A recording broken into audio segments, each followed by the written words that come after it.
Hello and welcome on into the George on Tap show. What's on tap, what's on tap, and what's on tap.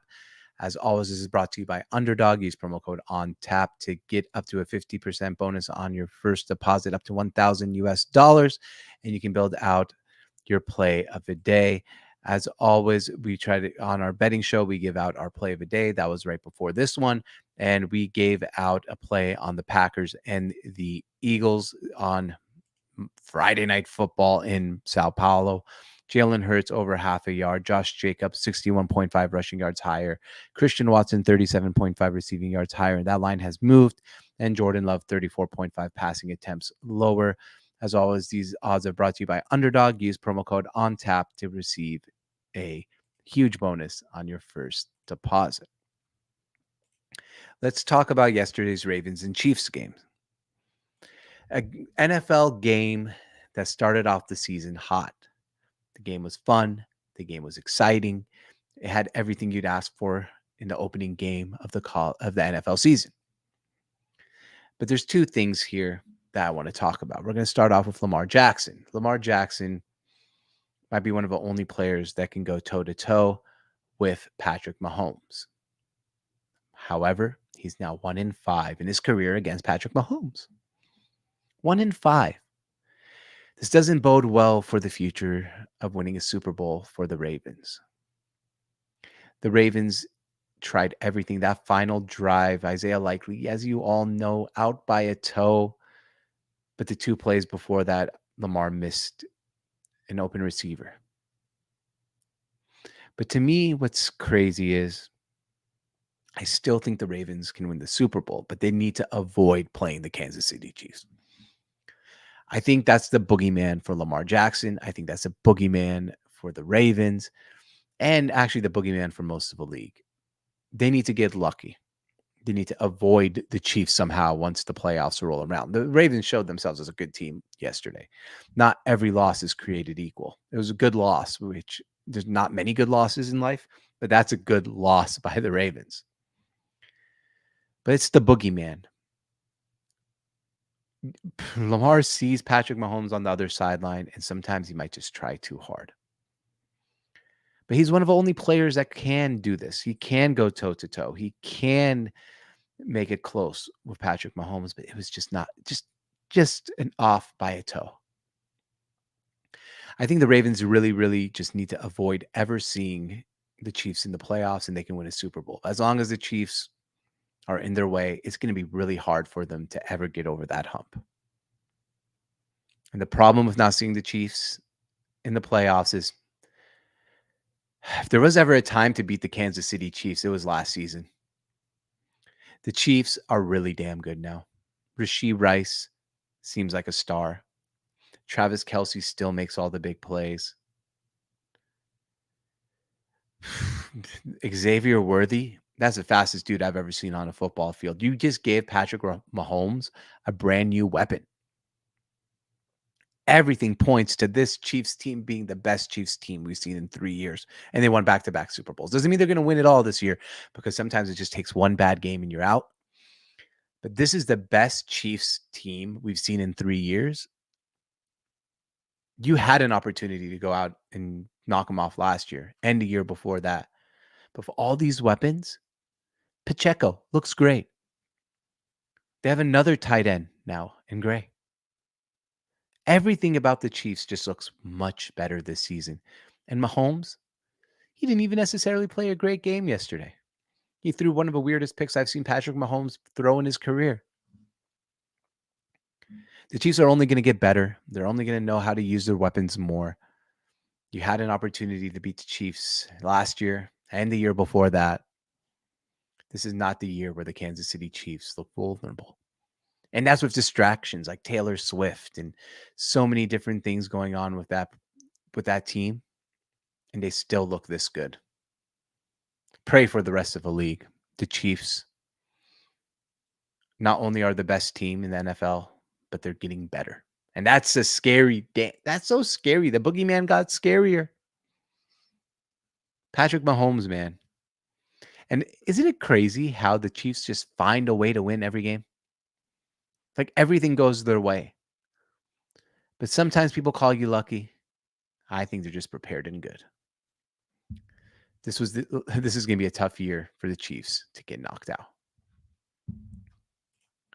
All right, what's on tap? I'm going to talk about the top NFL storylines for this weekend, and I ranked them not 1 through 5, just the 5 biggest storylines in no particular order, but these are the 5 biggest storylines. Let's start off with tonight, the Brazil game.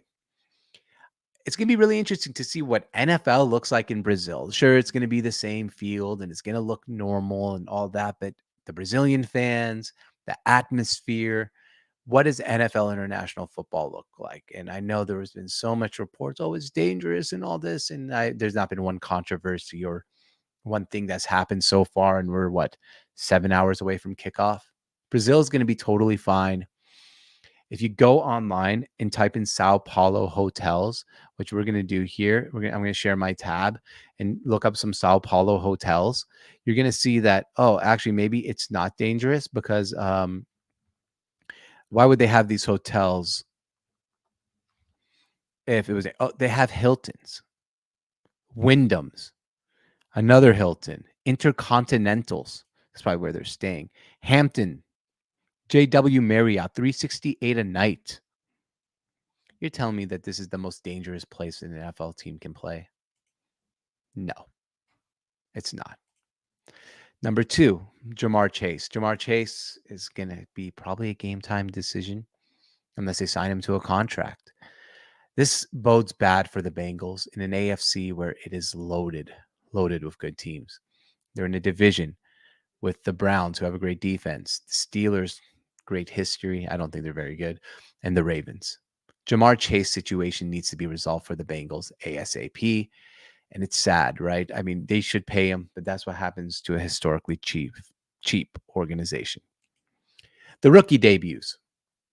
There's a lot of good rookies out there. Caleb Williams' debut is going to be fun. Jaden Daniels, Drake May. I don't think Drake May is actually starting, but we do. Bo Nix. It's going to be really interesting to see just how good these rookie quarterbacks are.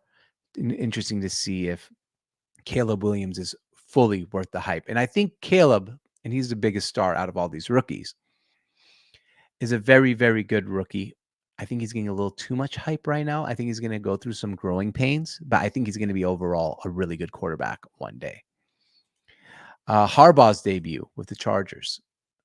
Jim Harbaugh, wherever he goes, wins football games. And I think he's going to do the same thing with the Chargers. It's going to be interesting to see him back on an NFL sideline. His quirkiness, the post-game press conference. What does Justin Herbert look like?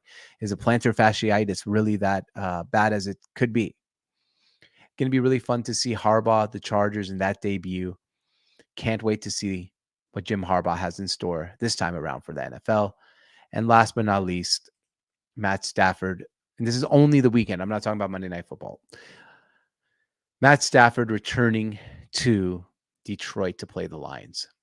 It's going to be an electric atmosphere. Detroit at home to start the season on Sunday Night Football is not something Detroit's necessarily used to. Matt Stafford going back to where it all started. Going to be a really interesting way to see what the crowd reacts to him, how he plays.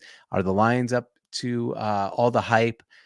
That is going to be a huge storyline this week in the NFL. And once again, the 5 biggest storylines this week in NFL to me for the weekend, not including Monday Night Football: the Brazil game, Jamar Chase, Lions hosting Stafford, the rookie debuts, and Jim Harbaugh's debut. Can't wait to watch some NFL football this weekend. Let's talk about Nebraska versus Colorado. Colorado is trying to be back. Deion Sanders is obviously a guy who gets a lot of attention for the way he talks, the way he acts, and all the drama surrounding that program. They won their first game last week against an FCS school, or FBS, FCS, I think, in North Dakota State, narrowly. They go to Nebraska, where Matt Rule might be the best Nebraska coach they've had in a long, long time. Forget what happened to him in Carolina. Carolina's a dumpster. That organization was not running correctly. He recruited well, and this is the difference between the two programs. One of them, Colorado, is all about the transfer portal, bringing those big names. Nebraska is all about recruiting and had their best recruiting class in decades. It's going to be fun. One of these programs is back. The 90s, we saw Nebraska and Colorado be a rivalry that was really, really, really strong, really epic. They were both in the Big 12. Now one's in the Big 10 and one is in the Big 12. But both of these programs were prideful in the 90s. They were competing for national championships. And I think out of the two programs, if one of them is back, that team that's back is Nebraska, not Colorado.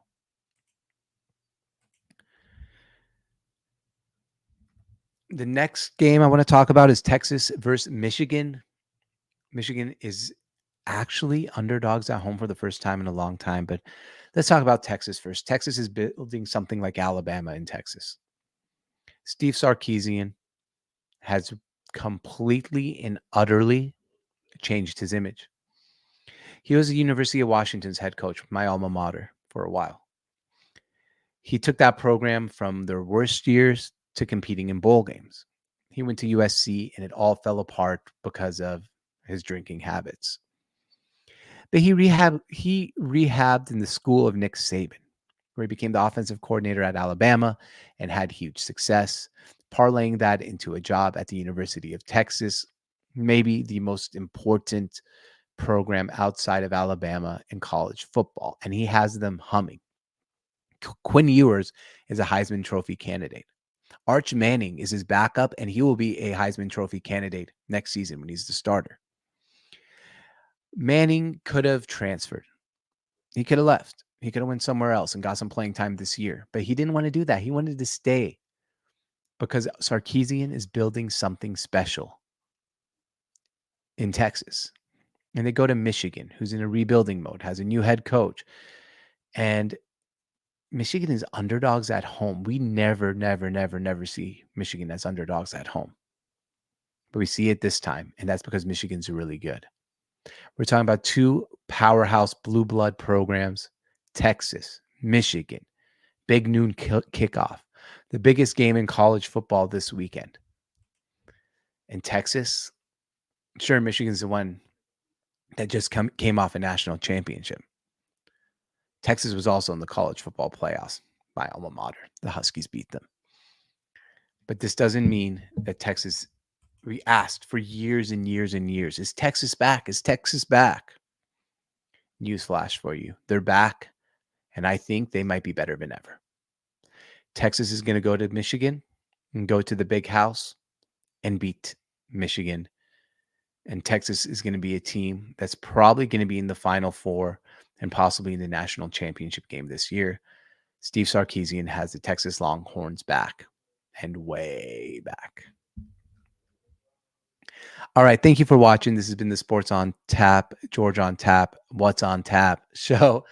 As always, brought to you by Underdog. Use promo code on tap and you'll get up to a 50% bonus on your first deposit up to $1,000 US. Thank you so much for watching. We really appreciate it. Enjoy football this weekend, and we'll see you guys next time.